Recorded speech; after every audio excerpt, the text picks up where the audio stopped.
नमस्कार साथियों, स्वागत है आपका 24 एजुकेशन तक चैनल में। और जो साथी चैनल को पहली बार विजिट कर रहे हैं तो कृपया करके भी चैनल को सब्सक्राइब कर ले, जिससे आने वाले वीडियो उनको लगातार मिलते रहे। तो आज हम चर्चा करेंगे कि भाई रिट साइंस मैथ की कट ऑफ कितनी रह सकती है। कब अभी थोड़े दिन पहले भी SST का रिजल्ट आया, फर्स्ट लेवल का भी रिजल्ट आया, तो उसके आधार पर लोग क्या है अनुमान लगा रहे हैं कि भाई SST की ज़्यादा रही तो साइंस मैथ की भी कट ऑफ ज़्यादा ही रहेगी। पर लेकिन ऐसे अनुमान थोड़ी लगा सकते हैं, अभी इसकी भी उसकी ज़्यादा रही तो इसकी भी ज़्यादा रही। ये दोनों की तुलना वैसे तो कर नहीं सकते भी तुलना, क्योंकि सभी चीज़ अलग है। वो तो लेवल भी अलग था, पेपर का भी, पोस्टों का विभाजन भी अलग अलग था, सब कुछ अलग अलग था, तो इनका तुलना तो कर ही नहीं सकते। और वैसे करते हैं तो भी हर चीज़ देखनी पड़ेगी, भी पद कितने थे उस SST में और इसमें पद कितने हैं, भी पेपर का लेवल कैसा था, और कुछ भी नेगेटिव मार्किंग वगैरह रही, काफ़ी कुछ रीजन रहे जिस वजह से उनकी कट ऑफ हाई गई। और ऐसे साइंस मैथ की कट ऑफ कम ही रहने के अनुमान काफ़ी लोगों के अवसाद में आ रहे हैं, भाई उसकी हाई गई तो क्या पता हमारी भी हाई चली जाए। तो ऐसा बिल्कुल भी नहीं है, कट ऑफ SST से साइंस मैथ की कमी रहेगी। उसके लिए मैं बिल्कुल अपने तर्क दूंगा जिससे कि आप बिल्कुल सहमत हो सको कि कट ऑफ कम जाएगी तो क्यों जाएगी। तो सबसे पहले देखते हैं, अभी पहला तर्क देते हैं अभी किस प्रकार से कम जाएगी। तो पहले देखते भाई SST के पद कितने थे और साइंस मैथ में पद कितने थे, उसमें भी बैकलॉग के कितने जोड़े, वो पूरा विश्लेषण करके आपको बताऊंगा, जिससे आप खुद अनुमान लगा सकोगे कि भाई कट ऑफ साइंस मैथ की SST से कम ही जाएगी। तो देखते हैं, इस सबसे पहला रीजन तो पदों का वर्गीकरण।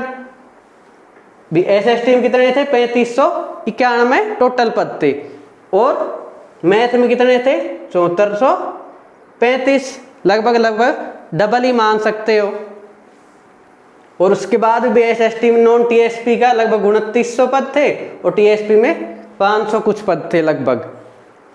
और इसी प्रकार मैथ के अंदर थे नॉन TSP 5678 और TSP 1757।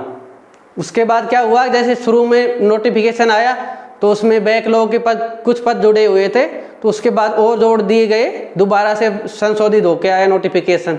तो उसके बाद भी SST के अंदर टोटल पद पहले वाले और अब जोड़ के कितने हो गए, 643, और अपने इसमें है भाई 1431 के आसपास। इसमें सबसे बड़ा रीजन क्या है, 643 है, और इसमें फॉर्म भी कितने 1700 के आसपास भरे गए हैं जो एग्जाम देने के लिए बैठे थे। तो एक तो सबसे बड़ा डिफरेंस तो यही आएगा, भी 643 पद पूरे के पूरे भरे जाएंगे। और अब क्या है, दुगुना का रिजल्ट आया है, तो दुगुना का आने के कारण क्या हुआ, 20 से डबल लिए, लगभग ये 1300 के आसपास डबल हो रहे हैं इसके। तो इसके डबल कैंडिडेट लिए, तो डबल लिए हैं तो स्वाभाविक सी बात है अभी 3591, तो मतलब इसके भी डबल मान लो, लगभग 7000। तो इसमें से ही कटेंगे 7000 में से, इसके डबल कितने होंगे, 7000। तो 7000 में से भाई ये भी इसके भी डबल होंगे ना, तो भी डबल कैंडिडेट लिए हैं तो इसके भी डबल लिए। तो डबल लेने के कारण हुआ क्या कि भाई कट ऑफ ऊपर गई। और मेन कारण भाई कम पद भी कम थे इनके वैसे भी। और इसी प्रकार मैथ में देखते, भाई मैथ में क्या था, भाई 5678 पद ये थे और TSP के 1700 ये थे। इसमें बैकलॉग है कितने, 1431, और लगभग 100 या 150 के आसपास फॉर्म भरे गए जो एग्जाम देने के लिए बैठे। और इनका भी डबल लगभग 100 है, तो लगभग ये मान लो 200 के आसपास कैंडिडेट सेलेक्ट इसमें भी होंगे। और इसमें भी लगभग कितने, 1200 या 1300 मान लो, 1300। तो मेन डिफरेंस तो ये आ गया, ये तो कहाँ 200 और ये कहाँ 1300, तो ये 1100 का डिफरेंस तो इसमें ही आ गया। 1100 बंदे तो ये एक्स सर्विसमैन वाले लग जाएंगे इसमें। और एक बात अभी, जैसे इसके पद भी वैसे TSP नॉन TSP में साइंस मैथ में इसके डबल थे। सबसे बड़ा कारण तो यही रहेगा, पदों का विभाजन भी उसका अलग था और अपना अलग था। फिर दूसरा रीजन क्या रहेगा, भी पेपर का लेवल कैसा आया था। तो देखते हैं भी पेपर का लेवल भी कैसा था। वो सभी को पता है कि भाई पेपर का लेवल साइंस, मैथ और एसएसटी में क्या था, एसएसटी का लेवल थोड़ा साइंस मैथ से इजी था।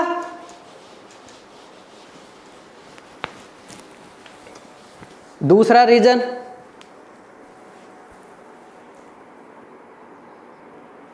तो देखते हैं दूसरा कारण, भाई पेपर का लेवल। पेपर का लेवल कैसा था, सभी को पता है भाई एसएसटी का थोड़ा सरल था और इसका मैथ का थोड़ा हार्ड था। और क्वेश्चन कितने आए थे, लगभग 150 के आसपास क्वेश्चन आए थे। तो उनमें क्वेश्चनों का विभाजन कैसे था, जैसे जीके के थे 60 क्वेश्चन और सब्जेक्ट के थे अपने भाई मैथ साइंस का, उसमें एसएसटी का जीके वाला पार्ट ही था, उसमें तो 60। टीचिंग मेथड के 10 थे, उसमें भी 10 ही थे। आईसीटी के 5, एजुकेशन मैनेजमेंट शैक्षिक परिदृश्य से, तो इसके कितने थे, 10 ही थे। और करंट के थे 5 क्वेश्चन के आसपास करंट के थे। ये तो क्या था, 150 क्वेश्चन थे, इस प्रकार से आए थे। इसमें अब बात क्या है, मेन बात तो ये है कि साइंस मैथ वाला जीके का पार्ट जो आया था पहली बार पढ़ा था उसने, इससे पहले काफ़ी कम लोग हैं जो भाई पहले भी जीके की तैयारी की हो। तो क्या है भाई पहली बार ही पढ़ा था, इस कारण से एवरेज स्कोर लोगों का क्या रहा, लगभग 45 क्वेश्चन के आसपास था। और इसी प्रकार है एसएसटी में कितने थे, एवरेज स्कोर मान रहा हूँ, नहीं कि भाई काफ़ी क्या इंटेलिजेंट लोग थे तो वो भाई ज़्यादा भी कर सकते हैं, भाई 55 के आसपास। तो लगभग एवरेज स्कोर साइंस मैथ में तो क्या था 45 और एसएसटी में था 50 के आसपास। तो सीधा सा 5 क्वेश्चन का डिफरेंस तो यहाँ आ गया, 5 क्वेश्चन तो ये हो गई सीधे बिल्कुल। दूसरा भी सब्जेक्ट मैथ में देखा लोगों ने भी कितना टफ था, जैसे 30 क्वेश्चन आए थे मैथ के, तो लगभग 26 या 27 तो एवरेज क्या, कैलकुलेशन थोड़ी ज़्यादा थी, इस वजह से करने में टाइम लग रहा था, इसलिए 26 या 27 के आसपास लोगों ने किए क्वेश्चन, 26 या 27 मान लेते हैं। साइंस मैथ में भी इसी प्रकार से 27-28 मान लो। तो कुल मिला के यहाँ पे भी मतलब 55 के आसपास लोगों ने ठीक से किए क्वेश्चन, ये नहीं कह रहा बिल्कुल सही किए, 55 के आसपास किए। और यहाँ पे तो भाई टाइम लगना नहीं था, तो सारे अटेम्प्ट किए होंगे 60 के 60, तो उनमें से गलत सही भाई कितने भी हो वो तो बाद की बात है। फिर इसके बाद आईसीटी टीचिंग मेथड, तो टीचिंग मेथड का तो आप सभी ने देखा, क्योंकि जैसे मैथ साइंस के जो काफ़ी विद्वान टीचर थे वो लोग ही लगभग 7 के आसपास क्वेश्चन सही कर पा रहे थे, ठीक से आंसर भी नहीं बता पा रहे थे। और जैसे भी एसएसटी में 10 ही आए थे और इसमें 10 आए थे, तो उन्होंने उनके लगभग 10 के 10 या 9 मान लो 9 अटेम्प्ट कर पा रहे थे ठीक तरीके से। तो यहाँ पे 7 किए भैया साइंस मैथ में तो, और यहाँ पे 9, तो 2 क्वेश्चनों का डिफरेंस यहाँ आ गया था, और 3 का लगभग यहाँ पे मान सकते हो आप, 3 या 4 मान लो ठीक। उसके बाद आईसीटी के आए थे 5 क्वेश्चन, साइंस मैथ में सभी ने देखा होगा भी कैसा था, क्या लगभग 1 क्वेश्चन, मैं तो ये मानो कि एक भी किसी को ठीक से नहीं आ रहा था 5 में से, पर चलो मान के चलो 1 क्वेश्चन तो लगभग सभी ने कर ही लिया होगा। और एसएसटी में इसकी तुलना में आसान था, तो उन्होंने लगभग 3 के आसपास आईसीटी के कर लिए थे, साइंस मैथ वालों ने 1, तो इसमें 3, तो 2 का डिफरेंस यहाँ पे भी आ गया। उसके बाद एजुकेशन मैनेजमेंट वैसे शैक्षिक परिदृश्य, ये तो लगभग सेम सा ही था, चलो इसमें कोई डिफरेंस नहीं आया, करंट में भी कोई डिफरेंस नहीं आया, फिर भी भाई थोड़ा बहुत रहा होगा। खैर तो सीधे सीधे काउंट कर लेते हैं हम, तो भाई 5 4 9 और 11 बार 14 क्वेश्चन हो गए लगभग डिफरेंस, 14 क्वेश्चनों का सीधा सीधा डिफरेंस आ रहा है। इसका रीजन भी है भाई डिफरेंस क्यों आ रहा है, भाई उनका पेपर थोड़ा आसान था, हमारा टफ था, भाई हमारे में थोड़ी कैलकुलेशन भी थी, काफ़ी साथी बायो वाले भी थे, तो उनका तो और भी कम स्कोर रहा होगा। तो कट ऑफ उनकी कितनी क्या गई थी, लगभग 206, यानी कि मतलब 103 क्वेश्चन के आसपास। तो ये तो कितने बता रहे हैं, 14 क्वेश्चन, चलो ये नहीं मानते कि भाई 14 क्वेश्चन ही मतलब अंतर है, और कम मान लेते, चलो इसका भी 8 मान लो, 10 मान लेते हैं, 10 क्वेश्चनों का अंतर मान लो लगभग, तो इससे 10 कम करेंगे तो कितना आ जाएगा 93। तो ये तो कितनी हो रही है 93 बैठ रहे। एक रीजन तो ये भी था, मेन सबसे बड़ा रीजन तो यही था भी पेपर का लेवल कैसा था। और इसके बाद एक रीजन और है, तो उससे भी आप संतुष्ट होंगे भाई हाँ आप ठीक कह रहे हो, ये काफ़ी रीजन होने के कारण साइंस मैथ की कट ऑफ कम जाएगी। तो तीसरा रीजन और बताता हूँ कि भाई इस वजह से भी कम जा सकती है, तो वो भी देखते हैं। तीसरा रीजन क्या था, नेगेटिव मार्किंग। नेगेटिव मार्किंग क्या शुरुआत में जुड़ी थी, इससे पहले भाई होता था इसी प्रकार से पात्रता की तरह 150 क्वेश्चन आते थे, तो उसमें से जो भी करने होते थे लगभग 150 सभी अटेम्प्ट करके आते थे, जितने सही होते थे उस हिसाब से मार्क्स मिल जाते थे। तो अगर किया क्या भाई जीके भी अलग से जुड़ गया, भाई सिलेबस तो पूरा चेंज ही हो गया था, तो उसके बाद नेगेटिव मार्किंग भी जुड़ी। मेन रीजन तो यही रहेगा कट ऑफ कम जाने का, भी नेगेटिव मार्किंग तो जुड़ी थी। इससे पहले लोग क्या करते थे भी, जैसे पिछली रीट में देखा होगा आपने भी, एवरेज स्कोर लोगों का कितना आ रहा था 130 के आसपास आ रहा था। तो सभी लोग चाह रहे थे कि हाँ भाई अब की बार भाई एग्जाम में जाऊंगा तो 130 तो करके ही आने मेरे क्वेश्चन। तो एग्जाम में गए भी और 130 के आसपास सभी लोगों ने अटेम्प्ट करने की कोशिश की, और उन्होंने ये नहीं सोचा कि भी नेगेटिव मार्किंग भी है। नेगेटिव मार्किंग होने की वजह से उनके 130 अटेम्प्ट किए तो काफ़ी नेगेटिव में गए, इस वजह से भी क्या रहेगा कम रहेगा स्कोर। तीसरा कारण, सबसे बड़ा कारण ये भी है। तो इन तीनों कारणों के आधार पर लास्ट फाइनल कट ऑफ मैं बता रहा हूँ, जो इस प्रकार से रहेगी। इसमें हाँ भाई थोड़ा बहुत क्या चेंज में आ सकता है, अनुमानित बता रहा हूँ ये भाई इतनी रहेगी, लेकिन हाँ इतनी बात ज़रूर है भाई SST से कम जाएगी। तो देखो भाई कैसे क्या रह सकती है कट ऑफ, वो एक बार बता देता हूँ। जैसे मैं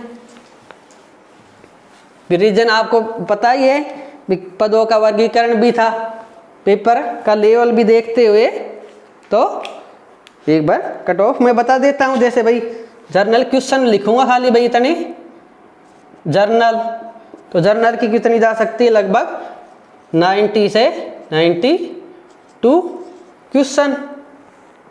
इसके बाद OBC